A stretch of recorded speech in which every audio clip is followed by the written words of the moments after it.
Ordinária de hoje, terça-feira, 3 de dezembro de 2019. A partir deste momento, preside os trabalhos da Casa o deputado Coronel Telhada, do Progressistas. Presente o número regimental de senhoras deputadas e senhores deputados. Sob a proteção de Deus, iniciamos nossos trabalhos. Desta presidência dispensa a leitura da ata da sessão anterior e convido o nobre deputado Carlos Gianazzi para ler a resenha do expediente. Senhor presidente, nós temos uma indicação do deputado Enio Tato e um requerimento do deputado Ricardo Madalena. Está lida a resenha do expediente. Muito obrigado, deputado. Antes de começar o pequeno expediente, quero dar ciência à casa que nós estamos recebendo os membros do Instituto Anchieta Grajaú, do bairro do Grajaú, São Paulo. Quem são? Obrigado pela presença, viu? Sejam bem-vindos.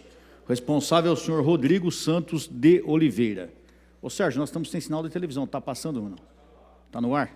Então nós estamos hoje no ar fantasma, viu, Janazzi? Que nós não vamos ver o que está acontecendo, mas vamos lá. Oradores inscritos. Primeiro deputado Castelo Branco, deputado Frederico Dávila, deputada Carla Morando, deputado Itamar Borges, deputado Major Meca, deputado Gil Diniz, deputado Janaína Pascoal, deputado Delegado Olim, deputada Alessi Brandão, deputada Isa Pena, deputado Alex de Madureira, deputado Carlos Gianazzi. Vossa Excelência tem o tempo regimental. Senhor presidente, senhores deputados, senhoras deputadas, público aqui presente, telespectador da TV Assembleia, quero saudar todos os presentes aqui, os servidores, os nossos jovens do Grajaú, da nossa região, onde eu lecionei durante muito tempo, lá na Escola Teodomiro Pisa, na Escola Joaquim Bento, na Escola Samuel Weiner, depois fui diretor mais à frente na Ilha do Bororé, na Escola Estadual Adrião Bernardes, na Escola João de Deus também. Sejam bem-vindos aqui à Assembleia Legislativa e dizer que nós estamos tendo agora, senhor presidente, uma Assembleia e depois um ato na frente da Assembleia Legislativa contra a farsa da reforma da Previdência, que, na verdade, não passa de um projeto de confisco salarial de direitos e de benefícios dos servidores e servidoras do Estado de São Paulo. É um projeto de lei perverso que consegue ser pior que a reforma feita pelo governo Bolsonaro. Porque nessa reforma, os servidores vão trabalhar mais, vão pagar mais e vão ganhar menos na aposentadoria. É um crime contra a aposentadoria e contra a previdência, né, dos trabalhadores do Estado de São Paulo, que nós estamos obstruindo essa votação, essa tramitação na Assembleia Legislativa. Queria também, senhor presidente, dizer que o Estado de São Paulo, o governo estadual, está cometendo crime de responsabilidade ou improbidade administrativa, porque nós aprovamos várias propostas, vários projetos de lei aqui nesse plenário, nós, inclusive, destinando dotação orçamentária para a realização de concursos públicos, que já foram feitos há 3, 4 anos.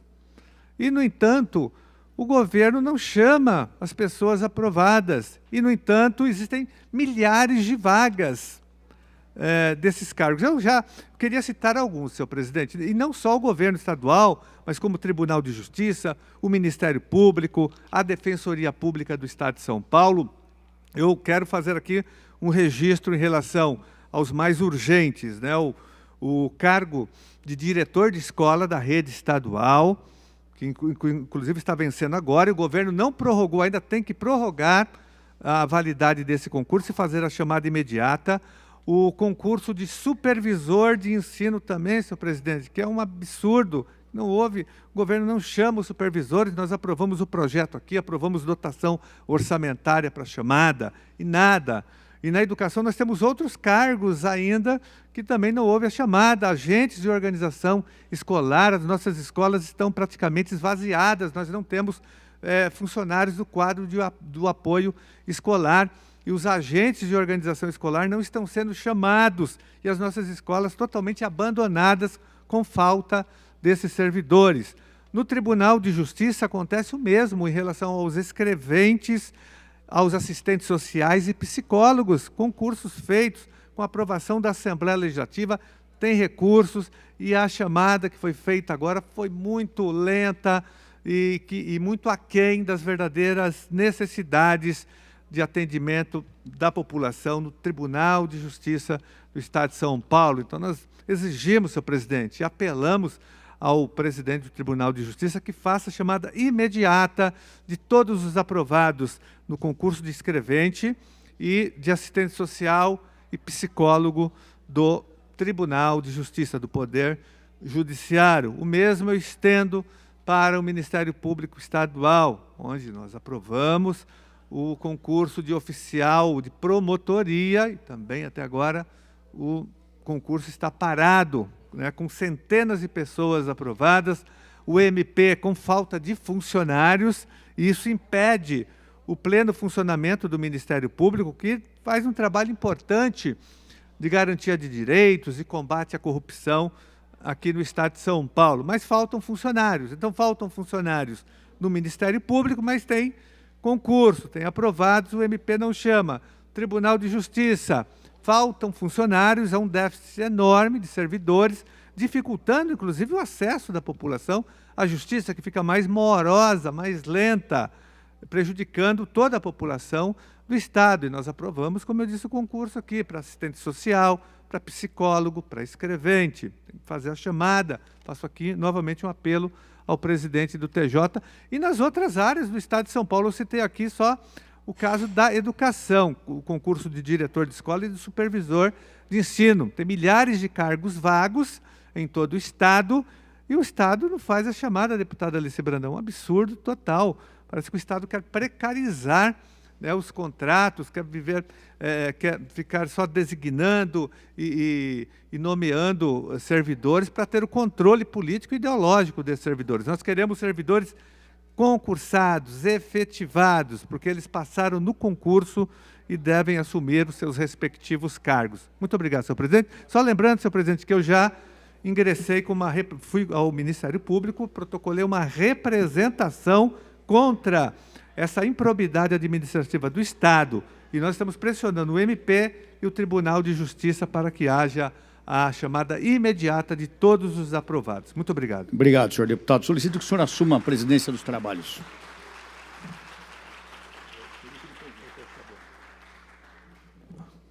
Assume a presidência dos trabalhos, a partir de agora, o deputado Carlos Gianazzi, do PSOL. Dando sequência à lista de oradores inscritos, com a palavra o nobre deputado Jorge Wilson, xerife do consumidor, e com a palavra o nobre deputado Coronel Telhada. Muito obrigado, senhor presidente, senhores deputados, senhoras deputadas, assessores e funcionários aqui presentes, a todo o público presente, sejam bem-vindos.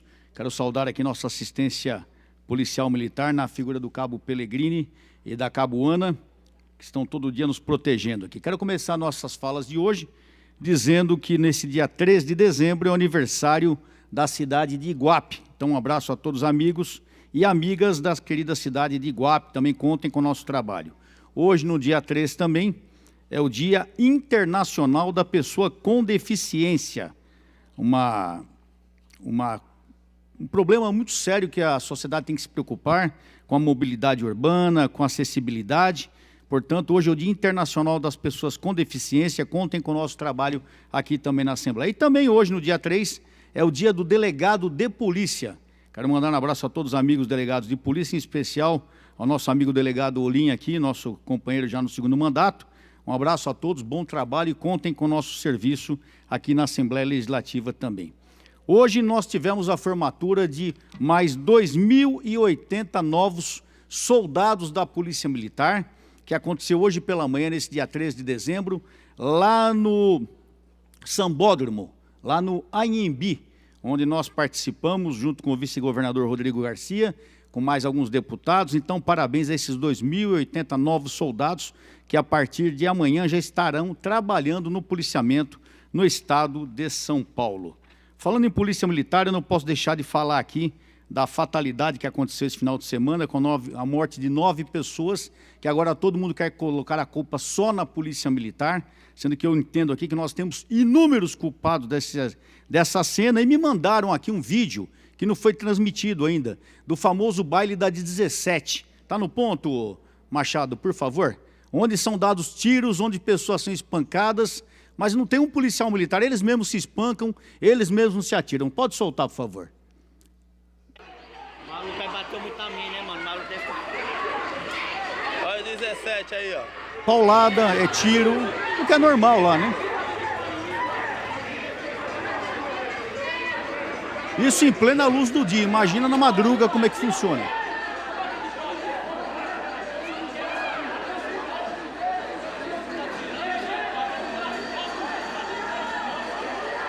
Olha lá, ó. Opa, será que, olha, não tem polícia aí, quem tá atirando? Revólver na mão, hein?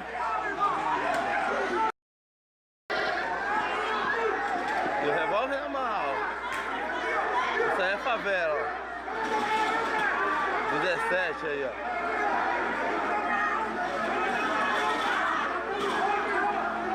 O comércio já vai baixando as portas.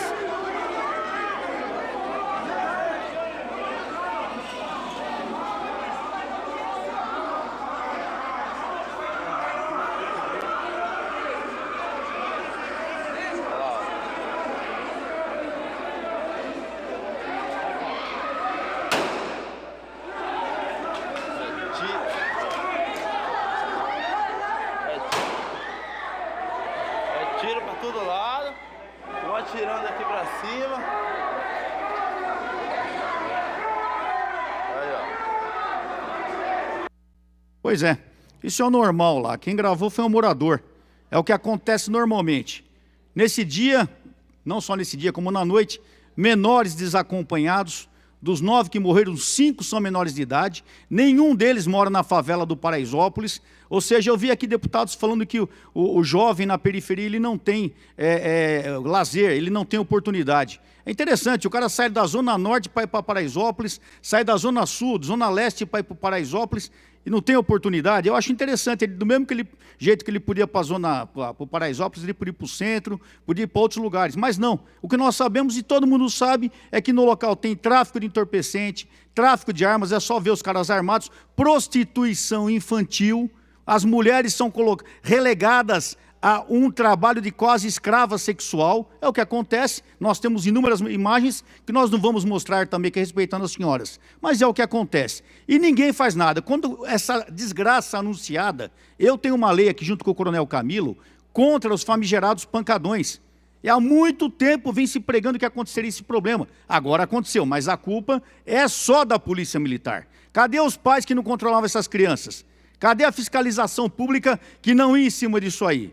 Só nessa noite aconteceram 4 intervenções da polícia nesse local. Mas é lógico, conselho tutelar, cadê o conselho tutelar?